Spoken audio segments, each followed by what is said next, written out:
be where your feet are. And I that is like tattooed on my heart now.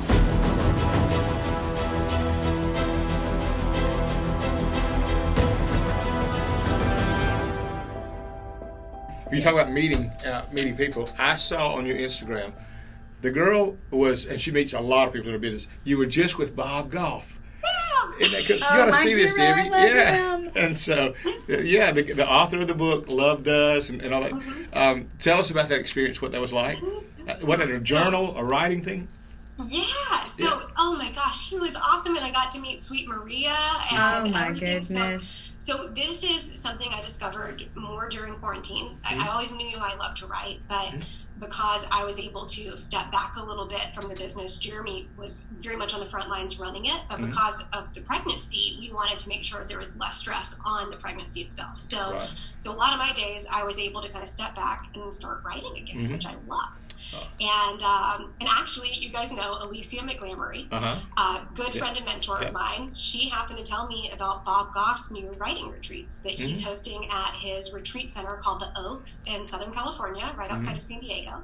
And I was like, you know what? I'm going to do it. And so I booked it with like 3 weeks to spare. And it was some of the best 2 days of my entire life, honestly. Wow. I actually got to have one-on-one conversations with Bob. He is as genuine as he appears to be. I mean, he's fully present.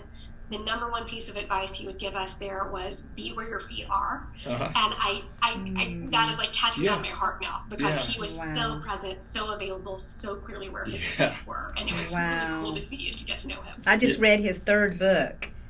Dream Big? Yes, it was phenomenal. In fact, I just loaned it to my mother, and she is just loving it. And I would have guessed, too, in business, what you're doing, you probably, every business you see, you evaluate and observe what they do right, what they do wrong, what's working, what's not. You're always learning. Is that right? Yes, and that means I also can't go on vacation anymore, because I'm doing that with hotels to the nth degree. Yes, I get it. That check-in could have been smoother, or, it's bad. I have to... I tried to take you off got to shut it down, hat. I used to do that with churches. I hated it. I'd go visit a church, and I said, they ought to fix this, and why is this wrong? And one day, it's kind of like the Lord just spoke to me and said, Bill, you're not here to correct them. Why don't you just sit here and listen? And so, it would be easier on me, but I get it. If it's your line of work, though, you're going to notice, because you want to learn, you want to grow, you want to pick up what you can from it. Yeah. And so that's I want to be able to turn around and advise you guys when you're traveling. Yeah. Like, hey, you can go here, but they have this, or whatever it is. Yeah. Now let me ask you this: how would, if people wanted to see too, by the way, of just connecting with you on social media, how would they do that? If they said, I want to find out, I want to look at the pictures of Epperly Travel, or I want to find out about the company and things like that. Where's the addresses or the social media connection? What would they be? Yeah, so definitely follow the Epperly Travel Instagram account, which is just at Epperly. It's EPPERLY Travel. Right. And that's really company facing in terms of, like, we'll talk a lot about being a travel advisor. We'll talk a lot about where we're sending clients. So, like, that's just the whole travel industry world in a nutshell. My account is at Lindsey Epperly, and it's mostly just pictures of Mila these days, since I'm not able to travel quite as much because of her. So it's cute pictures of her, but since we are about to start traveling again, hopefully I'll be able to fill it with some more pretty pictures. Well, I have to ask you, because I know people are going to want to know, what are your top 3 favorite places you've ever been to? South Africa is my number one. I keep telling you guys, we got to get you over there, because the safari experience is unlike anything else in this world. And I'm not an outdoorsy person, so if you hear this from me, you know it's awesome. Yes. Those luxury safari lodges are nicer than most homes that I've been. Number 2, close second, would be New Zealand. My heart is there. If I could live in a different destination, it would be New Zealand, no doubt. The people are wonderful. The scenery is out of this world. Here's how safe it is. This is very funny. We were on this little island, like right across from Auckland, and they said, well, recently we started locking our car doors because someone broke into a car last year. But they caught the guy. It's no big deal. But now we lock the car doors. Like, that is the level of safety. They're just good people. Wow. And then number 3 is actually Ireland. So I love I see Pastor Bill writing these down. I am. That's exactly what I'm doing. I love any destination where we can do both a combination of self-drive as well as having great guides. Mm-hmm. So both in Ireland and New Zealand, it's super easy to rent a car and to get yourself from place to place, and you kind of get lost, and that's half the fun of it. But then when you really want to bring something to life, like seeing Queenstown or something, you have Mm-hmm. a guide that meets you there, and they show you all the local spots and all the things you would have found on your own. So I love that kind of freedom and flexibility to be independent, but also learn from a local. Wow. That sounds amazing. Let me ask you this too. I know that a lot of times people think, well, you've got it made. I mean, you got a gorgeous husband, a beautiful daughter, a successful company.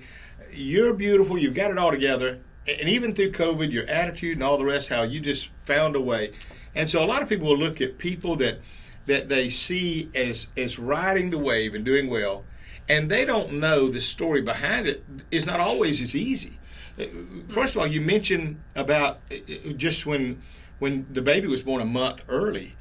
I remember Debbie and I were driving back from Florida late one night when your father called us, and we pulled over on the side of the road and prayed for you because it was a scary time.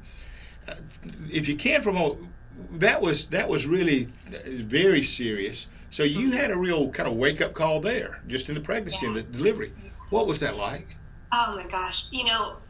I realized that every single win that I've had in my life was born from a low place. So what people don't often see whenever they see only the wins, the highlight reel, is just how hard it took to get there. And you're absolutely right. The week that Mila was born, let me just recap this real quick. Friday night, I wind up in the hospital in an emergency situation. They say, okay, everything's good. The baby's not coming for another month. Saturday, the baby comes. So luckily, I'm still in the hospital from that situation. And then we were moving from Atlanta to Columbus that week. So Tuesday, we get out of the hospital. We follow the moving truck to Columbus. And then Wednesday, I wind up back in the hospital with another emergency situation.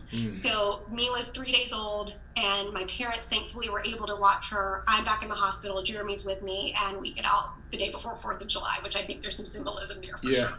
But just that week it literally, so there's a song by Hillsong called Highs and Lows, and we played it in our hospital room whenever I wound up back in the hospital. And Mila was actually born to a song called The Blessing by Carrie Job.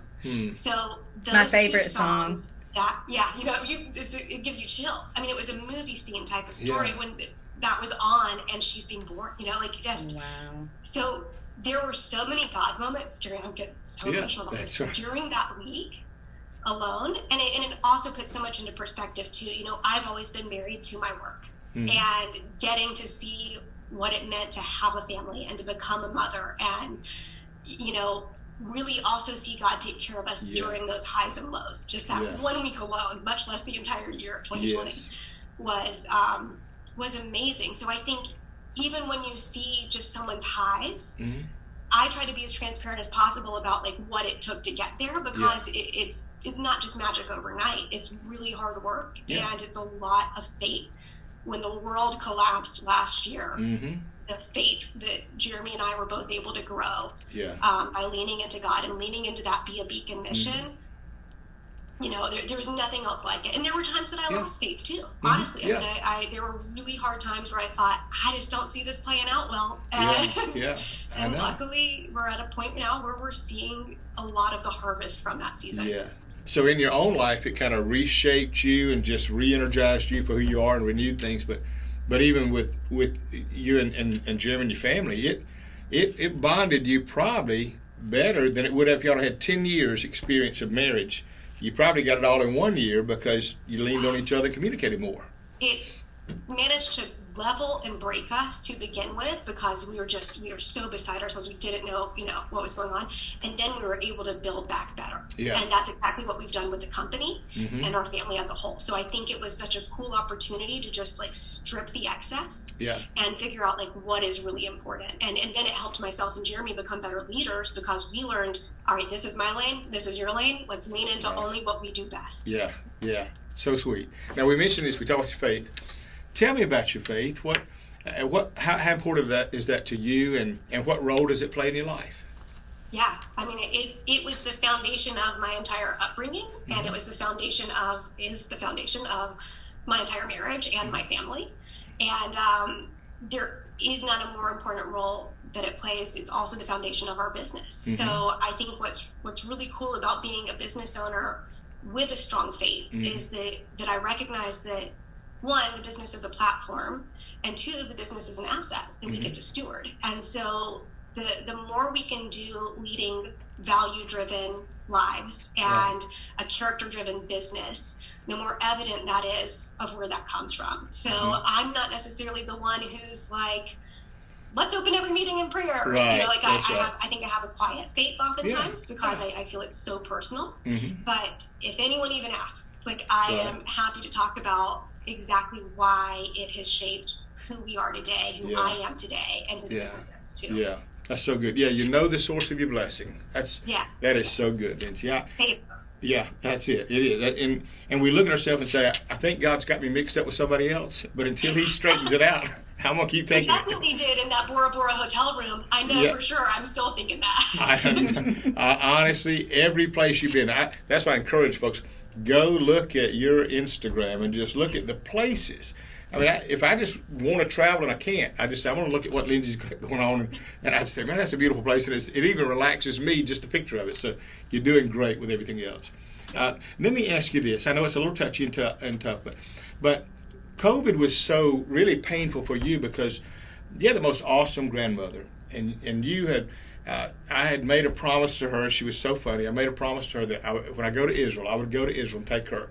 And then I took Debbie on that first trip that you arranged and heard the word. She said, he said he was going to take me, and he took Debbie. I said, that's just funny. And I started to say, well, Lindsey's the one that arranged it. But here's during that time, take us through that for just a moment. That was a surprise, I know, and you'd been isolated for a while, and we came together. What was that like for you? Yeah, I mean, talk about other weeks of your life that are filled with highs and lows and just the most trying time. My family all got COVID at Christmas time. Oh. And Nan passed from it very unexpectedly. And it, it's another situation that seems to have broken things, but hopefully we're able to rebuild better. Much like COVID did last year for the marriage, for the business, for everything in my life. I now see that affecting my family, who are so close, so tight knit, and this it devastated us and still devastates us. It was very unexpected losing her, and what's neat though about the Israel story, and I know she would tell us that all the time too. Pastor Bill's gonna take me to Israel. She luckily had already been. So there was an opportunity right after her heart attack where the family actually got to go over on a Holy Land cruise, and that was one of her lifelong dreams. So to be a part of someone else's bucket list memories, and now to be able to know, thank God she actually even got to go to begin with. That was so important to her. It was. It makes you not take things for granted. You don't want to wait another minute to do the things that you said you wanted to do with the people you want to do them with. Good. That's very good. That's you're right. A great word. Yeah, you'd have no regrets if you lived at that moment. You sure would. Yeah. I love that. I know. Lindsey, you've been awesome. I thank you. I don't want to take up all your time because I know you're busy, but I couldn't wait to see you and just to hear from you today and see how you're doing. I want to talk to you as a friend. So it wasn't so much a podcast, though. They said, let's do it on the podcast. So, okay. And so I thought it was great. And then Miss Debbie loves because she's never been on any other podcast. She watches them, but she said, "No, you're doing this." Yeah, okay, I'm getting it. So I had to scoot the thing over and put my microphone on, and so good enough. And so I thought it'd be a runaway broadcast because you two would take off. I'm so proud of you and everything you've done during COVID, and I've been keeping up with you and your company, and I just couldn't be prouder. I feel like you're one of my own. Thank you. Well, the feeling is mutual for you guys. You guys have always poured into me, believed in me. You took a chance on me when I was a baby travel agent, and you had no idea. And we have never been disappointed. We've never been disappointed. No. I can recommend you just, above and beyond. Yeah.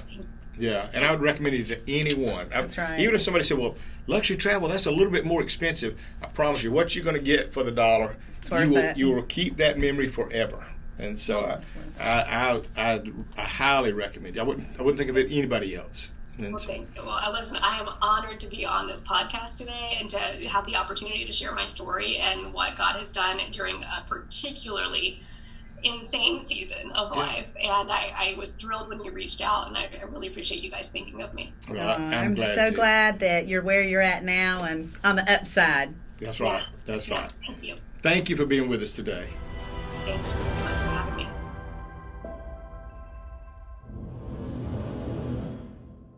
Thank you so much for watching this episode of the BP Leadership Podcast. Now, if you enjoyed this episode and all of our other ones, we need you to do a few things for us. We need you to subscribe to the channel if you have not already. We need you to like these episodes, comment on these episodes, and share them with a friend. We want the world to see the incredible content that Bill Purvis is consistently pushing out right here on this platform, BP Leadership Podcast. So make sure you do that if you haven't subscribed already, whether that's on YouTube or all of our awesome audio platforms that we're listed on, so that everybody can hear this. So make sure you like, you comment, you subscribe, and you share the BP Leadership Podcast.